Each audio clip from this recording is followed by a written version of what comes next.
ok? Então, vamos começar aqui diretamente sobre esse assunto de detecção e correção de erros, começando sobre uma pequena explicação sobre o que é o erro, né?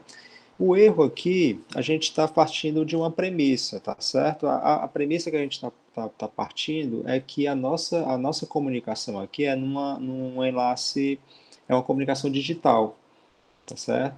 Então, o que a gente está transmitindo, na verdade, a mensagem que a gente está transmitindo, ela é codificada em bits, em zeros e uns, tá? E a gente está abstraindo aqui a nossa camada física, tá? A camada física, como a gente viu, ela está muito atrelada à questão do meio de transmissão que você está usando. Então, se você vai usar um sinal, porque assim os dados binários eles precisam ser transformados em sinais elétricos, os sinais eletromagnéticos, que foi justamente o assunto da unidade anterior, da camada física, né? Então a gente viu que os sinais lá na camada física, que vão ser realmente transmitidos naquele meio de transmissão, eles podem ser sinais digitais também, né, que são sinais onde você tem níveis de voltagem discretos para representar os zeros e uns, né? E aí tem todas aquelas técnicas que a gente já viu, né? O NRZL, né? O AMI, o Manchester, etc. Tá? E ou não, você pode ter um sinal analógico, né? Se você tiver num meio de transmissão que é mais adequado você transmitir um sinal analógico, como por exemplo um cabo telefônico, ou então um enlace sem fio, wireless, né? Lá a gente usa sinais analógicos para representar dados binários. Então lá a gente viu outros tipos de técnicas, outras famílias de técnicas, né? Vimos o ASK, o FSK, o PSK, o QAM, né? Vocês devem se recordar desse assunto lá que a gente viu na camada física. Então, abstraindo essa questão de como o sinal é gerado, né, e qual é a representação dos bits em forma de sinal, se a gente abstrair essa parte da camada física e agora pensar só na camada de enlace, a gente está, quando a gente sobe um pouco o nível para a camada de enlace, a gente está preocupado como é que os quadros da camada de enlace vão ser transmitidos, né? Esses quadros, eles vão ter bits lá dentro, ok? Vão ter bits encapsulados lá dentro e você forma os quadros, né? Os quadros da camada de enlace. Então, os protocolos da camada de enlace, eles vão se preocupar em como transportar o quadro de um ponto para outro, né? De um vizinho para outro, tá? Então, na camada de enlace, a gente está considerando que a gente está numa rede local, onde os dispositivos e os equipamentos de redes estão distribuídos. Então, você quer, por exemplo, transportar o seu quadro, né, do seu computador para o switch que você tá conectado, né? Se você tiver numa rede cabeada à Ethernet, por exemplo. Ou então não, se você tiver numa rede Wi-Fi, a camada de enlace ela vai atuar onde? Para transportar o quadro do seu notebook, né, ou do seu smartphone para o AP, para o access point que você está conectado na sua rede local sem fio, né? Se a gente estiver pensando numa rede celular, aonde a camada de enlace ela tá instaurada, né? Para levar os quadros do seu smartphone para a torre celular que você está conectado, ou vice-versa, né? Da torre celular para o seu smartphone. Então, a camada de enlace está preocupada nesse transporte de quadros de curto alcance, né?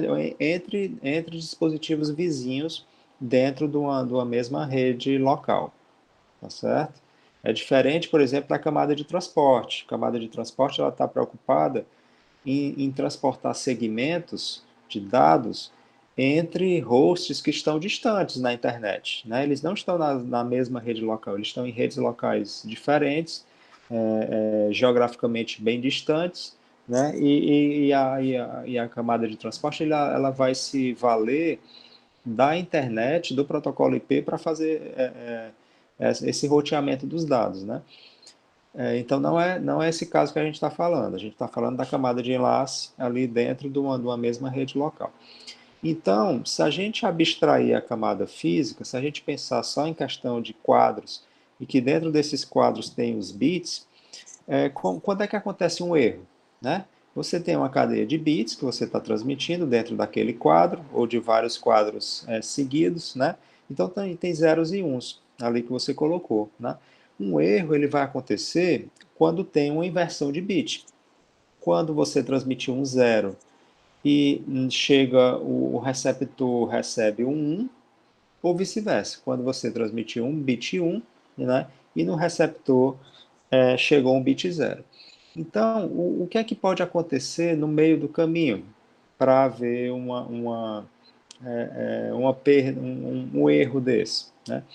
Quando você tem inversão de bits, o que vai ocasionar a inversão daquele bit é um ruído, tá? Ou ruído, ou então uma perda da força do sinal, certo? Uma espécie de interferência que aconteceu no canal de comunicação, onde a força daquele sinal foi impactada, né, de forma a haver uma inversão de bit. Então, um ruído, tanto o ruído mais básico que é o ruído térmico, que ele tem uma característica aleatória em toda a faixa de frequências, né? Quando você pega um sinal, né, ou quando você pega um canal de comunicação e vai analisar aquele sinal sendo transmitido, aquele canal no domínio da frequência, a gente verifica que tem um ruído de fundo, que a gente chama um ruído térmico, que ele é aleatório, certo? Ele não é um valor constante, mas ele varia de acordo com a temperatura, certo? Por isso que a gente chama que é um ruído térmico.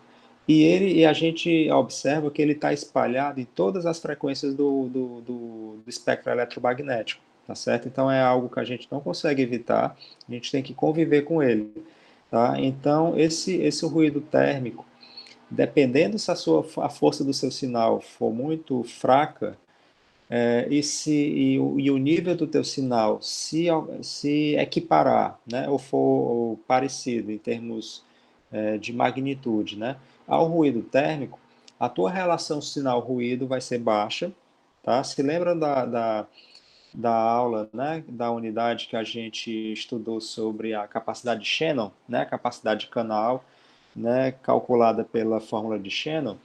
Lá aparecia uma variável chamada relação sinal-ruído, a SNR, né? Que era uma medida da força do teu sinal, ou da potência do teu sinal, em comparação à potência do ruído. Então, a potência do sinal ele ficava no numerador, né? A potência do ruído ficava no denominador, então você tinha uma razão. Então, quanto maior a potência do teu sinal em comparação ao ruído, maior a tua SNR, o que dava, né, o que permitia uma capacidade de canal mais alta. Ou seja, se você tem uma relação sinal-ruído mais alta, você tem uma qualidade melhor do teu enlace e você consegue atingir taxas de transmissão mais altas, porque o teu sinal ele consegue ser melhor recebido no receptor. Então, o ruído térmico ele pode ocasionar uma inversão de bit, tá? Justamente por essa natureza aleatória dele. Tem ruídos impulsivos também que podem, dentro de um pequeno espaço de duração de tempo, ele pode se somar ao teu sinal sendo transmitido, e se ele se somar de forma contrária ao teu sinal, né, ele pode inverter o bit que estava sendo transmitido ali, tá certo? E também tem a questão da própria natureza do canal de comunicação que você tá usando, né? Isso se torna muito muito visível, né, quando a gente tá analisando os enlaces sem fio, o wireless, tá certo? Quando você pega um enlace sem fio, por exemplo, de uma rede celular, tem muitas variáveis sendo sendo colocadas ali, certo? Tem a questão da mobilidade, né, que a pessoa está se movendo. Tem a questão de todos os obstáculos que existem entre o transmissor e o receptor, né? Porque se você está num ambiente sem fio, seja numa rede celular, seja numa rede Wi-Fi, né? Você está rodeado de obstáculos, né? Ao seu redor. Tem obstáculos de maior porte também entre você e a torre celular, por exemplo, né? Pode ter prédios, casas, podem ter, se você tiver mais no interior, no campo, né? Podem ter montanhas que estão entre a linha de comunicação entre você e a torre, por exemplo, né? Então, tudo isso ele faz variar as características do teu canal de comunicação. Então, essa variação, ela tanto pode acontecer na forma espacial, certo? Porque né, os objetos e os obstáculos estão posicionados dentro de um espaço, né? Ou podem também, eles podem ser vistos como fontes de variação no domínio da frequência também. Então, quando você analisa no domínio da frequência o teu canal de comunicação sem fio, você vai ver que a força, entre aspas, do teu canal, ela varia com a frequência, tá certo? Então, ao variar com a frequência, ela pode tem variações que são mais lentas, tem variações que são mais rápidas. A gente vai ver isso com mais detalhes em uma disciplina optativa que eu costumo dar também, que é a disciplina de redes móveis e sem fio. Tá? Então lá a gente explica direitinho quais são esses fenômenos que acontecem. Mas para resumir para vocês, o que eu estou querendo dizer é que esse canal de comunicação sem fio, ele a força dele, a caracterização dele, ele é variante no tempo e na frequência, certo? Ele tanto, se você tiver parado no local, né, utilizando o mesmo canal de frequência, ao longo do tempo esse canal varia, certo?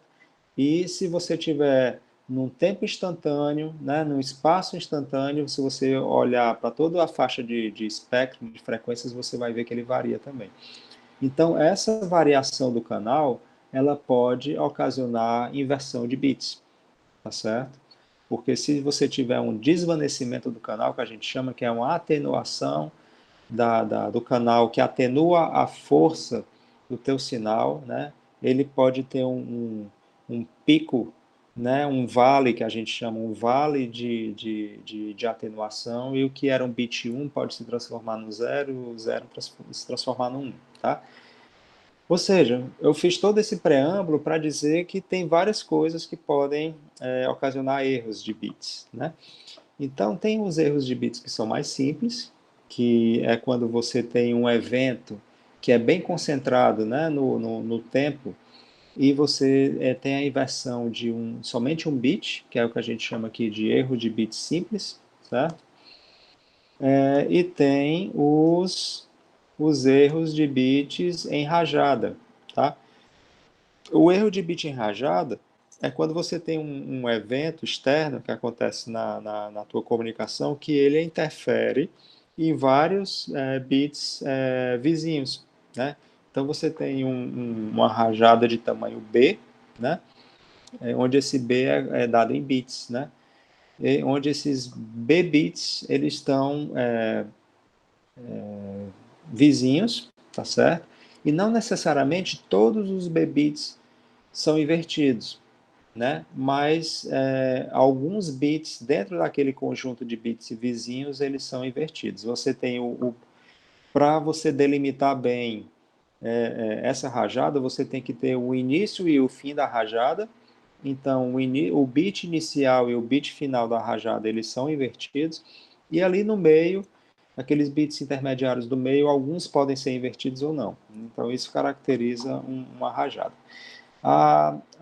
Os erros em rajada eles são mais comuns de acontecer, porque quando acontece um evento, né, de ruído ou de atenuação do canal, geralmente ele não é instantâneo, ele tem uma certa duração de tempo, então ele vai impactar em alguns bits, né? Então isso é mais comum de acontecer, o erro em rajada é mais comum de acontecer do que o erro bit, o erro simples, e ele é mais difícil de tratar.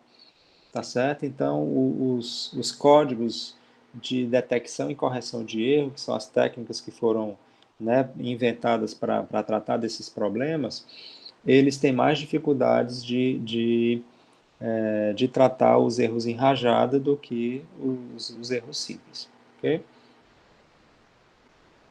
Então, aqui tem um exemplozinho, só para mostrar para vocês essa questão do tempo de duração de uma rajada, né?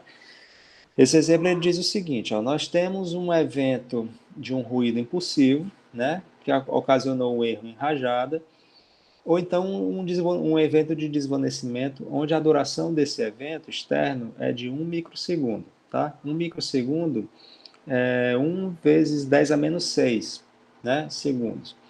Ok? E aí você tem um canal de comunicação, onde a taxa desse canal é de 10 megabits por segundo, né? E aí a gente pode fazer a pergunta, quantos bits, qual é o tamanho dessa rajada de erros que aconteceu, né? Então, como é que você calcularia essa rajada esse tamanho da rajada? Então, é simples, né? Você tem, você tem a sua taxa, certo? Quando você pega a taxa, ela é dada em bits dividido por segundo, ok? Quando você pega essa taxa e multiplica pelo tempo, vou chamar aqui de t, o tempo em que aconteceu o ruído ou o tempo que aconteceu o desvanecimento, né? Você vai ver que, deixa eu pegar aqui, você vai ver que esse segundo bem aqui, só um minuto. Esse segundo bem aqui, ele vai cancelar com esse segundo bem aqui, tá vendo? Ó? Porque esse aqui está no denominador da taxa, né? E esse aqui está no numerador. Então, quando você cancela essa unidade com essa, o que é que sobra? Sobra os bits. Sobra justamente o número de bits que foram impactados por aquele evento que teve aquela duração, tá? Então, quando você tem isso, né? Você vai pegar a taxa, que é 10 megabits por segundo, 10 vezes 10 elevado a menos 10 elevado a sexto, certo? 10 mega, né? Vezes, aqui eu vou botar um, um símbolozinho de circunflexo aqui para dizer que é uma potência, tá, pessoal? 10 elevado a sexta aqui. Então, 10 mega vezes o tempo. O tempo é quanto? 1 microsegundo, né? 1 vezes 10 elevado a menos 6. Tá? Então, quando você faz essa conta toda, você vai ver que o 10 a sexta que cancela com 10 a menos 6, então você tem o resultado 10 bits. 10 bits foi o tamanho da tua rajada, certo? Vamos supor que agora você mude a taxa de transmissão, né? Agora ele diz aqui, olha, a taxa de transmissão vai ser 100 mega agora, tá? Então você tem aqui 100 mega, o tempo do evento, né, de ruído permanece o mesmo, 1 microsegundo, então quando você faz essas contas, o 10 a sexta cancela com 10 a menos 6, aqui fica 100 bits. Né? O resultado aqui da rajada agora é 100 bits. Então, o que é que vocês conseguem concluir com isso aqui?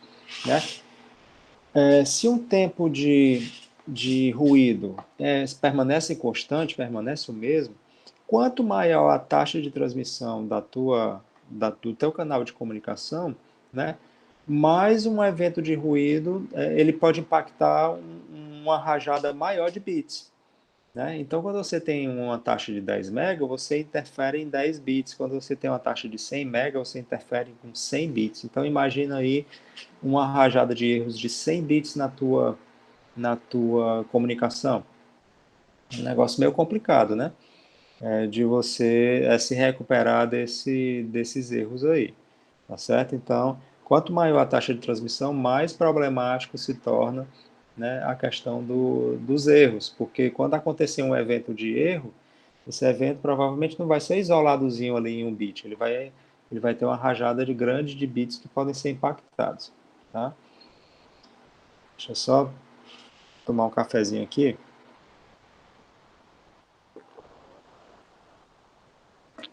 Já esfriou meu café.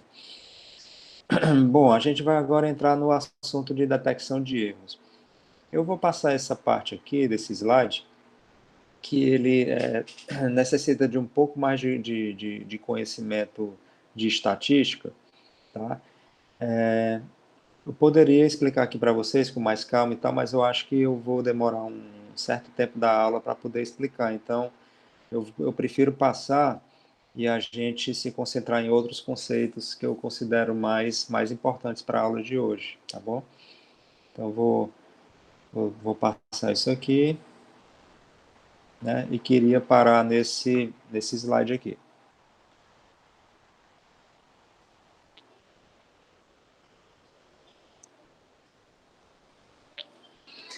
Bom, o que é que essa figurinha diz, né? Essa figura aí, ela vai nos trazer o conceito de detecção de erros, tá certo? Então, o que é que a gente tem? A gente tem na camada de enlace um quadro que a gente precisa transmitir, certo? De um ponto para outro, né? Vamos supor que o payload desse quadro, né? Ele é formado por um conjunto de dados, né? De bits, que eu estou chamando aqui de data, né? E o tamanho desse quadro aqui é de k bits, ok? Então, esse data, ele vem pensando, relembrando lá aquelas primeiras aulas da disciplina de transmissão de dados, que a gente falou lá da pilha de protocolos, né? Vocês se lembram que a mensagem... Só um minuto.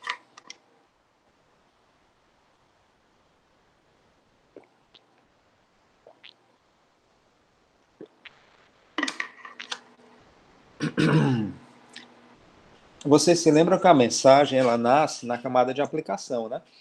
Então, essa mensagem, ela nasce na camada de aplicação e ela vai descendo na pilha de protocolos quando você estiver no transmissor, né?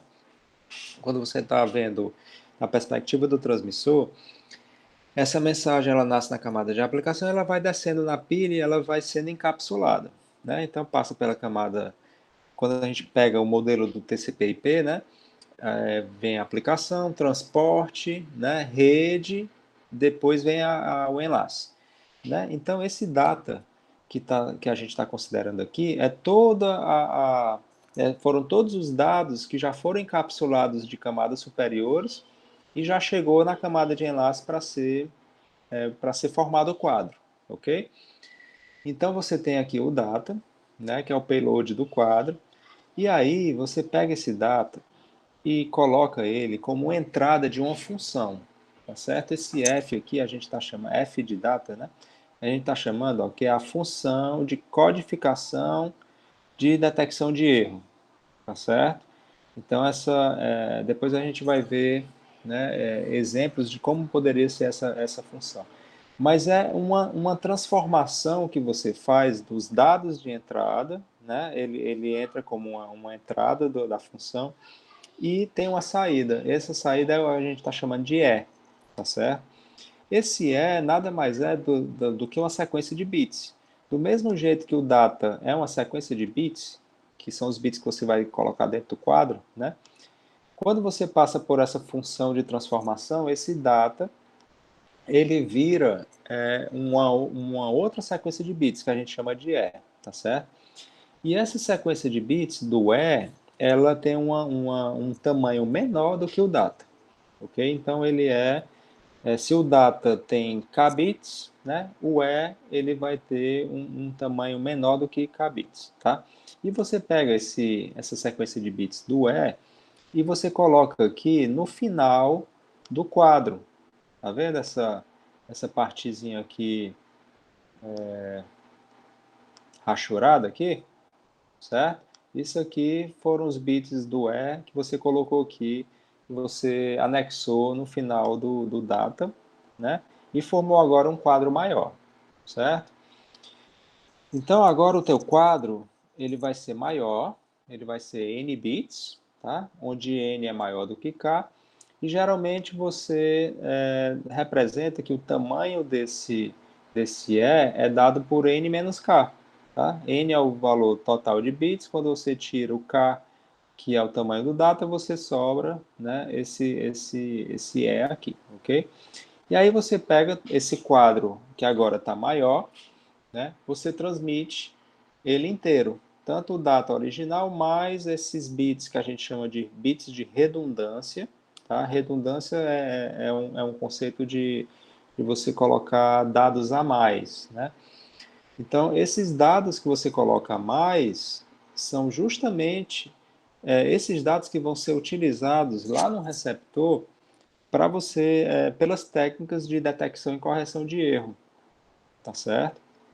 Se você transmitisse somente os seus dados originais, somente o data, você não teria condições de fazer operações lá no receptor de modo a detectar ou corrigir algum tipo de erro. Você estaria totalmente exposto ao azar, né? A probabilidade de acontecer aqueles eventos lá de erros e você não ia conseguir se recuperar daquilo.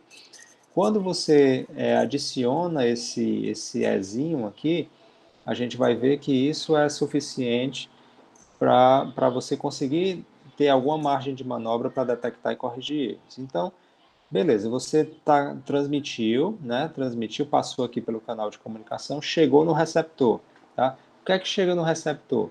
Chega um quadro que pode ser diferente do que você enviou. Então, a gente está representando aqui por um data linha, tá? Um data linha, ele pode ser igual ao data. Se ele for igual, a gente vai ver que não aconteceu nenhum erro na transmissão, tá certo? Mas ele pode ser diferente, né? Então, considerando que ele seja diferente, né, você vai pegar esse data linha e vai passar de novo pela mesma função de codificação de erro, que é o F. E você vai gerar agora um E', tá certo? Como saída dessa função. Se a entrada é diferente, a saída também vai ser diferente, tá? Considerando que realmente aconteceu inversões de bits e o data linha é diferente do data, né? O resultado dessa função vai dar um E' que é diferente do E, tá? Porque o E, quando você recebeu, né, ele estava concentrado aqui nesses bits finais aqui do quadro, tá certo? Então, quando você compara o E, né, que você transmitiu, que está concentrado bem aqui, ó, compara com esse E' que você calculou a partir dos dados que você recebeu, se o resultado for igual, né, você conclui que não houve erro na transmissão, certo?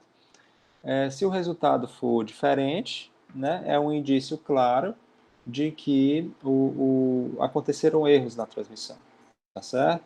E Professor, aí, foi. isso daí tem a ver com o hash, aquele código hash que é único para cada arquivo? Deixa eu. Como é que eu posso te responder? Sim e não, tá? Porque assim, o hash é uma forma de você testar a integridade da mensagem, tá certo? Você tem uma mensagem que você quer transmitir, né? Você calcula um hash para ela, que seria uma sequência de dados, né? Que é como se fosse uma transformação daqueles dados, né? Você calcula o hash tem um tamanho fixo também, e aí aquele hash é como se fosse uma assinatura daqueles teus dados, ok? Então, se você, por algum motivo, né, teve um arquivo corrompido, por exemplo, né? E aí você calcula o hash daquele arquivo corrompido, você vai ver que o hash não vai bater com o teu hash original. Então você meio que consegue ver que a integridade do seu arquivo, da sua mensagem foi violada, tá certo? Então, nesse sentido, esse código de detecção de erros se assemelha ao hash. Mas o hash tem toda uma outra parte também que ele é utilizada, né, na parte de criptografia, né, na parte de segurança da informação, que foge um pouco ao métier aqui da nossa disciplina. Tá? Mas nesse conceito de testar a integridade da mensagem, sim. Né? Ele se assemelha ao hash, a esse código de detecção de erro aqui. Ok? Mas aqui a gente vai dar outro nome para esses bits de redundância, tá? A gente vai chamar ele, eu vou já dar o nomezinho para ele, é o FCS, né? É o FCS, é o Frame Check, esqueci o que é o S. Depois deixa eu ver aqui.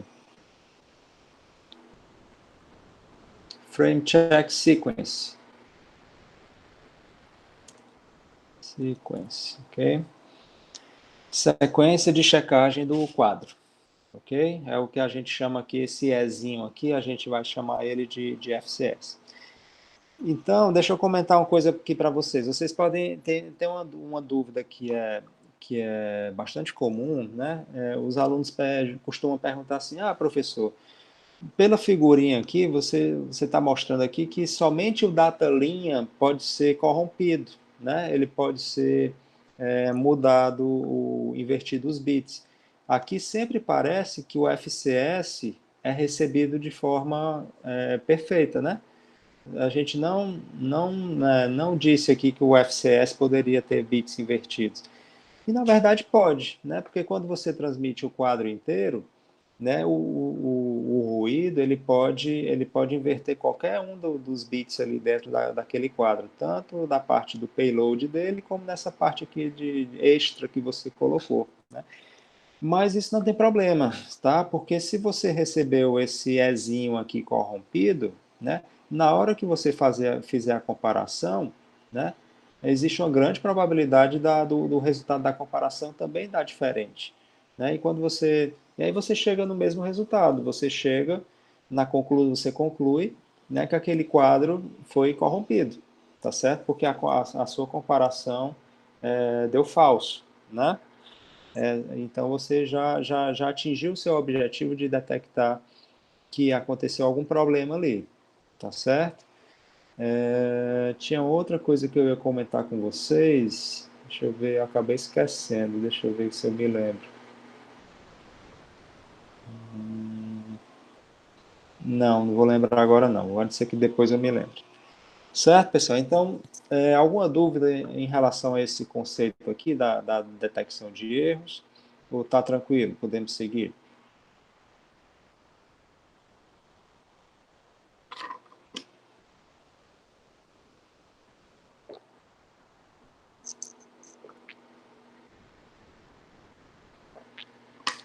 Então, ok, vamos seguir.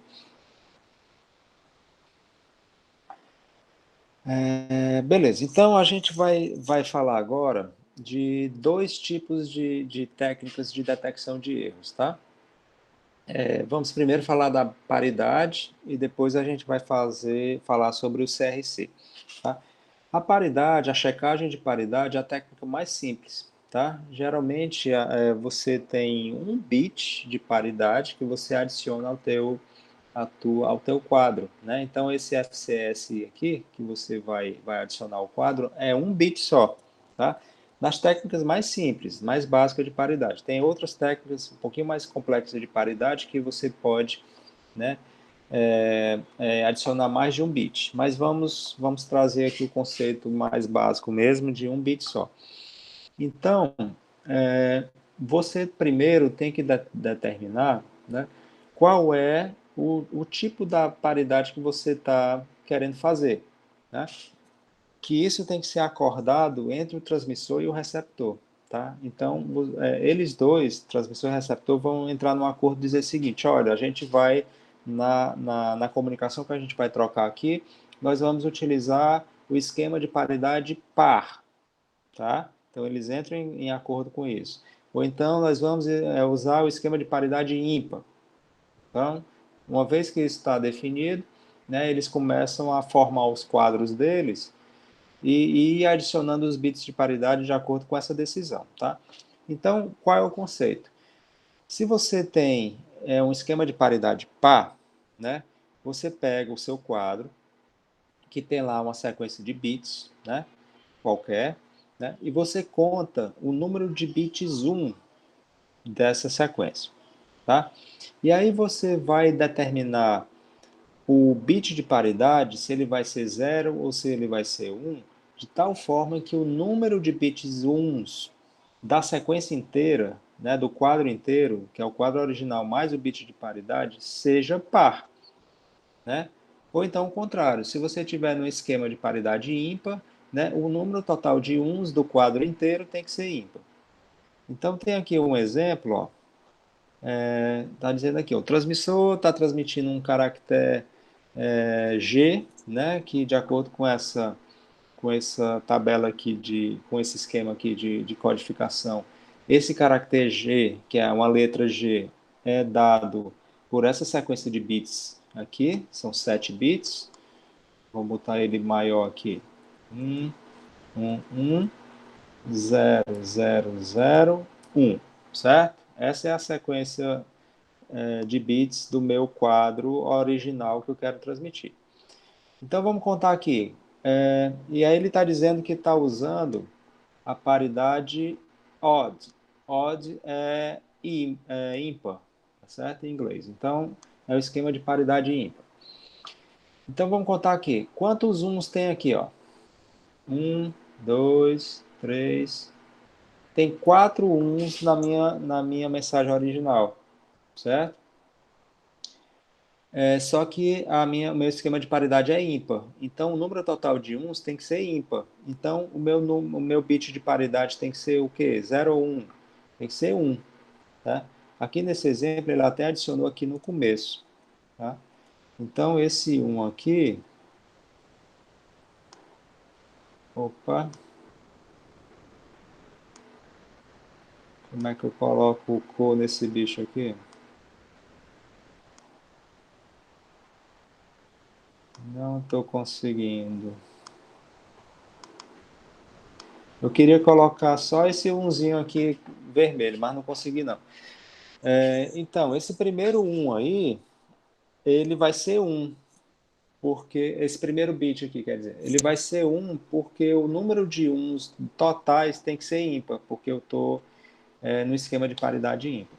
Então, é esse quadro aqui agora, de 8 bits, vocês viram que o caractere G, ele era codificado com 7 bits, né? Mas agora eu adicionei um bit a mais, que é o bit de checagem de paridade, né? Então, meu quadro agora ficou maior, ficou de 8 bits, e é esse quadro que eu vou transmitir, tá certo? Só que, considere o seguinte, considere que aconteceu uma inversão de bits, tá? Ele está dizendo aqui, ó, que 1, 2, 3, o quarto bit foi invertido. O quarto bit é esse cara bem aqui, ó. Ele passou de 1 para 0, certo? Esse quarto bit aqui, ele foi invertido, tá? Durante a transmissão, quando esse quadro ele foi transmitido pelo enlace de comunicação. Então, é isso aqui que chegou no receptor, certo? Ou seja, foi uma mensagem diferente dessa original, né? Você vê aqui que o quarto bit ele foi invertido. E aí, lá no receptor, o que é que o receptor tem que fazer? Ele, para tentar detectar esse erro, ele vai fazer uma checagem da paridade. Como é que é essa checagem da paridade? O receptor sabe que o esquema de paridade sendo utilizado é o esquema ímpar, tá? Então ele vai pegar essa mensagem que chegou e vai contar o número de uns dela. Quantos uns ela vai ter? 1, 2, 3, 4. 4 é ímpar ou é par? É par. Então tem alguma coisa errada aqui. Era para ter chegado o número ímpar de uns e chegou o número par. Então essa checagem, nesse caso específico desse erro que aconteceu, que foi uma inversão simples de bit, né, durante naquele caractere ali, essa checagem já é suficiente para dizer que esse quadro chegou errado, né? Você não sabe dizer aonde aconteceu o erro, tá? Porque a checagem de paridade, dessa forma mais simples dela, você não consegue identificar a localização do erro, mas você consegue detectar que chegou errado, né? Porque quando você é capaz de detectar o local do erro, você vai lá e inverte aquele bit e corrige o erro, tá certo? Mas tem técnicas que não conseguem fazer isso, como essa aqui que a gente está mostrando, né? Ela simplesmente detecta, tá? Então, o esquema de paridade simples, né, básico aqui, ele é capaz de detectar um número ímpar de erros, tá? A gente viu aqui que essa checagem detectou a inversão de um bit, tá? Agora, vamos supor que eu tenha um número par de erros. Vamos supor que o último bit aqui também se inverta, certo? Então, a gente teve uma inversão aqui do bit 4, certo? E teve a inversão do último bit. Vocês acham que a checagem de paridade vai conseguir detectar esse erro aqui? A existência de dois erros? Né? Não, né? Porque o número de uns que o receptor vai contar vai ser ímpar, tá certo? O que era o esperado dele. Ele estava esperando chegar a um número ímpar de uns mesmo, porque o esquema da paridade, né, coloca isso. Então, quando aconteceu a inversão de 2 bits, a checagem de paridade simples já não conseguiu detectar o erro.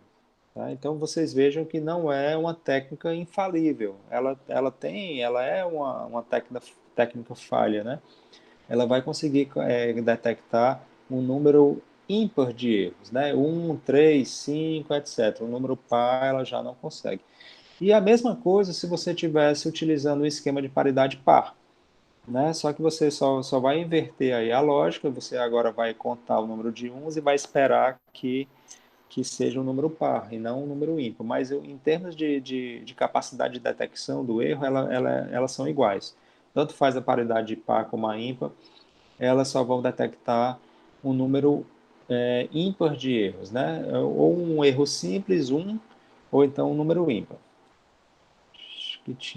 Acho que tinha alguém que queria entrar aqui, mas não apareceu não. O Adrian está perguntando aqui se pode combinar, por exemplo, a checagem de paridade com outra técnica. O Adrian, o que pode ser combinado é você fazer checagens em diferentes protocolos, tá? Localizados em diferentes camadas da pilha de protocolo, né? Então, o que é que eu quero dizer? Você pode combinar, por exemplo, uma checagem de paridade na camada de enlace, com um checksum na camada de rede, com uma outra técnica de controle de erros na camada de transporte. Isso pode ser feito, tá? Mas quando você está falando numa mesma camada, por exemplo, na camada de enlace, você só usa uma técnica, tá certo? Você usa uma técnica. Não dá para combinar, por exemplo, paridade com CRC, né, que é a outra forma aqui que a gente vai explicar. Porque uma já faz o trabalho da outra, entendeu? Então, geralmente, você vai fazer uma decisão baseado no grau de complexidade da tua técnica. Se você tem, por exemplo, um equipamento que seja mais robusto, né, ou você tenha robusto no sentido de conseguir fazer cálculos mais complexos, né? Ou você tenha uma largura de banda de transmissão do teu enlace de comunicação que permita você transmitir mais bits, né? Porque assim, o tamanho desse FCS aqui, né, que é essa sequência de bits extras que você vai colocar, quanto maior for o FCS, quanto maior redundância você estiver transmitindo nesse teu quadro, mais forte vai ser a tua técnica de detecção e correção de erros, tá certo? Então, vai ser tanto mais forte no sentido de proteção, né? Mas também tem um lado negativo, né? Qual é o lado negativo, né? Que você vai ter que utilizar uma técnica mais complexa, porque essa função de transformação aqui, ela vai ser mais complexa para gerar o FCS, para detectar, para fazer a conta de volta aqui, né? E o outro lado negativo você vai ter mais bits para transmitir. Então você vai ocupar mais o teu canal de comunicação com bits que não é necessariamente, né, bits da tua mensagem. A tua mensagem é esse data aqui. Né? Esse aqui são bits extras que você coloca para poder fazer detecção e correção. Então tem esse custo-benefício aí, tá certo? Então você vai analisar esse custo-benefício de acordo com o equipamento que você tem, de acordo com a taxa de transmissão do teu enlace de comunicação. Então, uma vez que você pesa tudo isso, você decide, beleza, a técnica que eu vou utilizar para detectar e corrigir erros é essa, né? E a partir do momento que você decide, você fica com ela, tá certo? Naquela camada que você está tratando, né? No caso aqui, a gente está falando da camada de enlace. Então, você não combina duas técnicas, não. Você escolhe um e fica com aquela.